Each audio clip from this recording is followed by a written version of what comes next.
கொற்ற மலையில யாராச்சும் தனுஷ்கோடி போவாங்களா? ஆனா நாங்க போவோம்ல. இன்னைக்கு தென்காசியில இருந்தாங்க நம்மளுடைய ஃபாலோவர்ஸ் வந்திருந்தாங்க.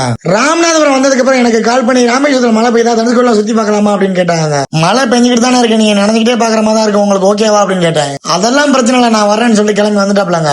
அவங்க குழந்தைகளோட வந்திருந்தாங்க. கண்டிப்பா வீடியோக்கு அனுமதி தர மாட்டாங்க அப்படின்னு எனக்கு தெரியும், இருந்தாலும் கேட்டு பாப்போமே அப்படின்னு கேட்டேங்க. என் ஃபேமிலி யாரும் எடுக்க வேணா, என்னை மட்டும் வீடியோ எடுத்துக்கோங்க அப்படின்னு சொன்னாங்க. சரி அண்ணனை மட்டும் வீடியோ எடுக்கலான்னு பார்த்தா அடிக்கிற மலைக்கு எங்க வீடியோ எடுக்க, அதுவும் இல்லாம ஃபேமிலியில எல்லாருமே ஒன்னாவே வந்துகிட்டு இருந்தாங்க, அதனால வீடியோ எடுக்க முடியலங்க. சரி இன்னைக்கு வீடியோ எடுக்க முடியாது அப்படின்னு சொல்லிட்டு தனுஷ்கோடில இருந்து வந்துட்டு இருக்கும்போது என்ன வீடியோ எடுக்கணும் நீங்க எடுக்கல அப்படின்னு கேட்டாங்க. நீங்க ஃபேமிலியோட ஒண்ணா வந்துருந்தீங்க, அதனால என்னால வீடியோ எடுக்க முடியல அப்படின்னு சொல்லிட்டு ரயில்வே ஸ்டேஷன் இறக்கி விட்டாங்க. ரயில்வே ஸ்டேஷன்ல இறக்கி விட்டதுக்கு அப்புறம் ஒரு ரிவ்யூ கொடுத்தாங்க பாருங்க.